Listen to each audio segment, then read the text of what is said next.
today's top boxing news. Okay, we'll start with this. Beyond the ropes, Chantelle Cameron. There have been times when Chantelle Cameron might have better served keeping quiet. Words have been said, some out of frustration, many more in brutal honesty. Some of her words might have cost her certain big fights along the way. They certainly have cost her somewhat in the polls of public opinion, but why should she just keep quiet? She doesn't have to keep quiet. She has the right to voice her opinion and her feelings on things, but so does everybody else. That's how it works. So, if a lot of the time, the reaction to what Chantelle Cameron has to say is that she comes off as a bit of a malcontent, you just gotta take the good with the bad. The decision to leave Eddie Hearn was met by some with bewilderment, but it had been coming. Leaving Jamie Moore and Nigel Travis was widely criticized. That too was coming. Regardless of how Cameron did in that rematch against Katie Taylor late last year in Dublin, Cameron was always going to make a fresh start elsewhere. In boxing, it happens. There's no need for conspiracy theories. Fighters come, fighters go. Cameron left Moore and Travis with love and appreciation. A little fact that was missed. An inconvenient truth that didn't quite fit the narrative of some. Cameron now has Grant Smith at the helm. Frank Warren is now guiding her career. You sense that much-needed priority status is now seemingly hers. The feeling was that it was never going to come in her previous promotional home. That feeling Seems like a lot of bullshit. When it was Matchroom that got her to the titles, it was Matchroom that got her not one, but two Katie Taylor fights where she herself never thought it would happen. So, how wasn't she a priority? Cameron is far too good a fighter to be lost in the mix, especially at this stage of her career. There have been ups and downs, a long career that is beyond hard at times. Cameron has never had it easy. The appreciation for her talents has been hard-earned. In many ways, harder than it should have been. Her story could be a book. It should be a book. A tale of perseverance, untold stories that will likely surprise many. I like Chantelle, and I love watching her work. I even think she's kinda hot. But if what all of this is anger, that you feel like you're playing second fiddle to Katie Taylor, I don't know what to tell you. What do you expect? What it reminds me of is the dichotomy between Dillian Whyte and Eddie Hearn and Anthony Joshua and Eddie Hearn. The resentment that Dillian Whyte seemed to harbor that Eddie gave Anthony priority. What were you expecting? So what is Chantelle expecting? Her boxing career has another chapter or two still to write. Make no mistake, this isn't a faded, unmotivated fighter looking to make a few more quid on the way out the door. In truth, it is anything but. Cameron returns this weekend with her second fight under the Queensberry banner, a stay-busy fight against the former world champion Patricia Berghult. Cameron isn't taking anything for granted. It's her chance to make a statement, an opportunity to send out a little reminder to her rivals. Big fights await in 2025. Options galore. Cameron has a little more to give on the world stage. Berghult could be in the wrong place at the wrong time. Patricia Berghult, former WBC junior middleweight champion turned super lightweight contender, her lone defeat came at the hands of Natasha Jonas. She lost to one Brit. I think she's about to lose to another. Now, Katie Taylor and Amanda Serrano will do battle just a few weeks after Cameron trades blows with Berghult, a Netflix special that is headlined by an exhibition of many things. Taylor and Serrano will earn millions. Who wins and how will determine what and who comes next. Cameron wants to be next. Revenge and redemption are powerful tools for motivation. What happened in Dublin has left its mark. Unfinished business, but it is also a smart piece of business. A trilogy for the ages. It shouldn't remain unfinished. But Taylor has gone elsewhere before when a third fight with Cameron was the obvious next move. Obvious? What do you mean obvious? She wouldn't make fighting Chantelle for a third time what she's about to make with Amanda. That's what's obvious. The Northampton fighter dropped her asking price, a compromise that said plenty. Taylor going in another direction said a little more. Talk of a rematch with Serrano came later. No, it didn't. An inconvenient truth. Bullshit. Katie Taylor was about to go right into a rematch with Amanda Serrano, but then Amanda became injured and Chantelle Cameron took her place. That turned into two fights. So don't tell me that Amanda came later. Amanda was never off the table. What came later was Netflix offering up all that dough. Taylor were not.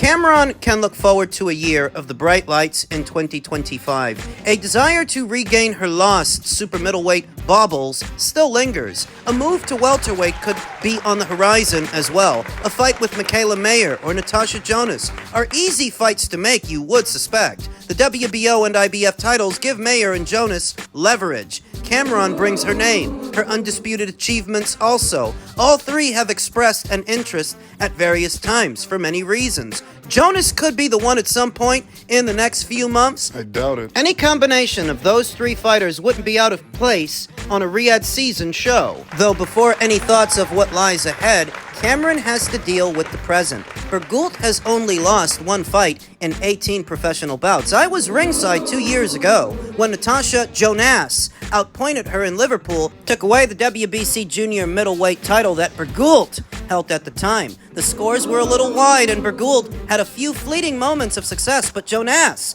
dominated the majority of the fight. Cameron will look to go one better in Birmingham. Any win will do to keep the show on the road, but Chantelle Cameron wants a little more than that. She's in the mood to do exactly that. I think she's going to win the fight.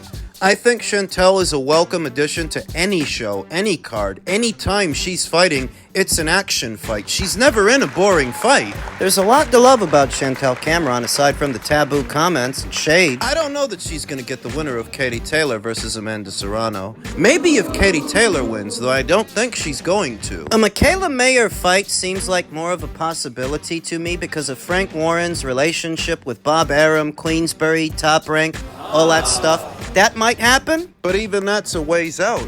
We might see Michaela Mayer fight Natasha Jonas for the second time before we see her fight Chantelle once, so Chantelle's doing the right thing.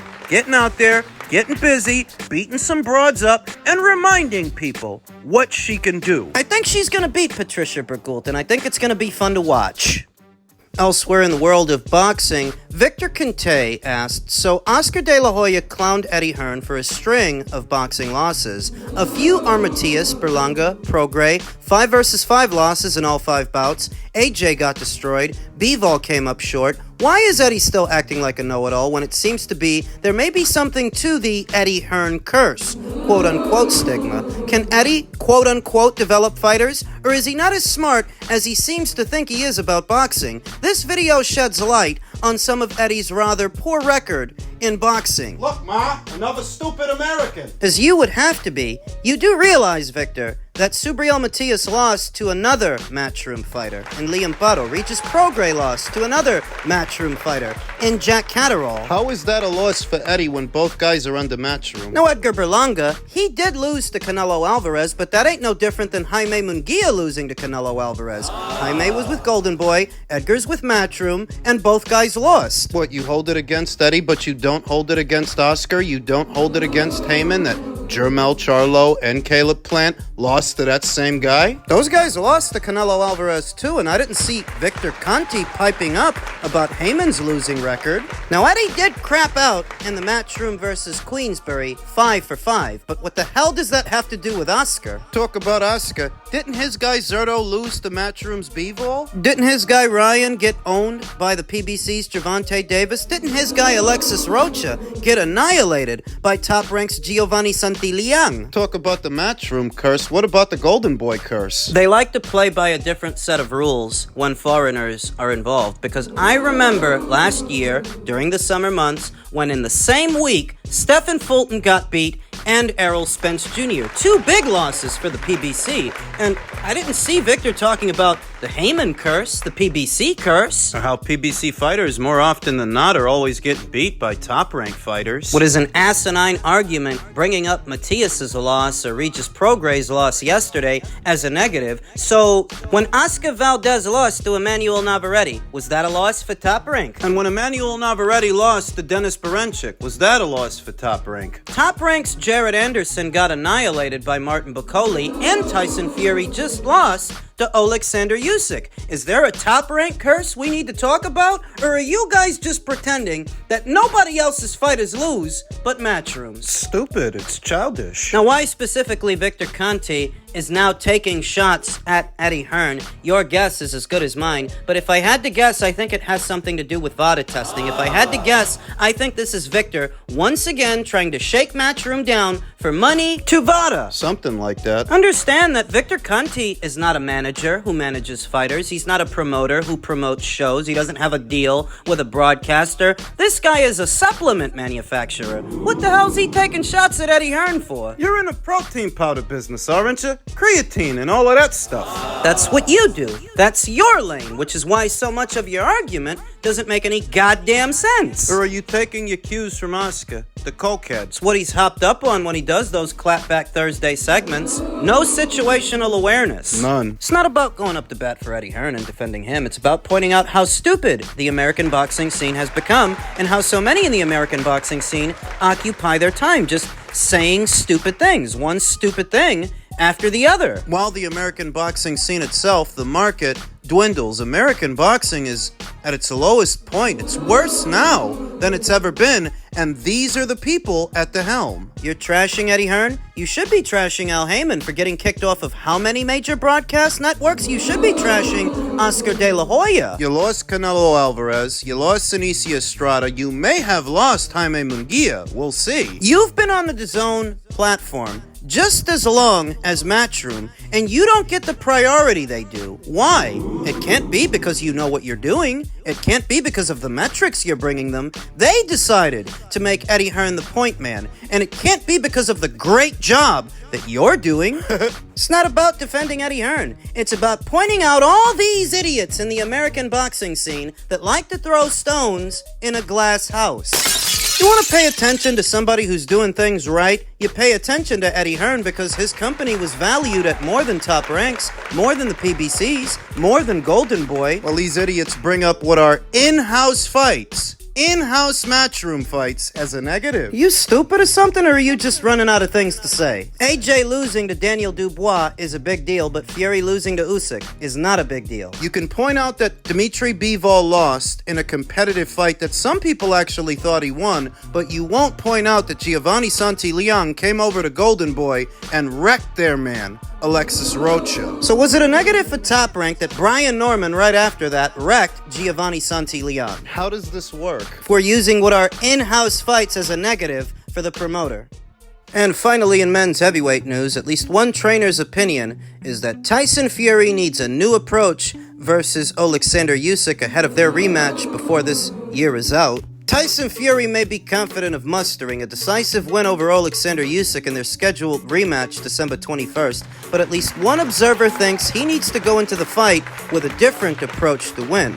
Britain's Fury lost a split decision to Usyk of Ukraine in their undisputed heavyweight championship 5 months ago, a fight Fury believes he won. The judges thought otherwise. When asked his thought on a much-anticipated rematch, trainer Bob Santos said he believes it would take something extraordinary from Fury to beat Usyk if he goes into the rematch with the same game plan as their first fight. What is his punch resistance? Because obviously he's been down quite a bit, Santos said of Fury in an interview with Boxing Scene. He got into a lot of wars with Deontay Wilder. If he changes the way he fought his last fight, then I feel he's going to be able to win the fight. If he comes in with the exact same game plan as he did this one, it's going to turn out to be the exact same way. Nothing's going to change. But I think if he fights him much more like he fought Wilder and guys like that, then he's got a damn good chance to win. This is coming from a professional trainer, you understand. Usyk retained his IBF, WBO, and IBO belts and added the WBC title to become boxing's first undisputed heavyweight champion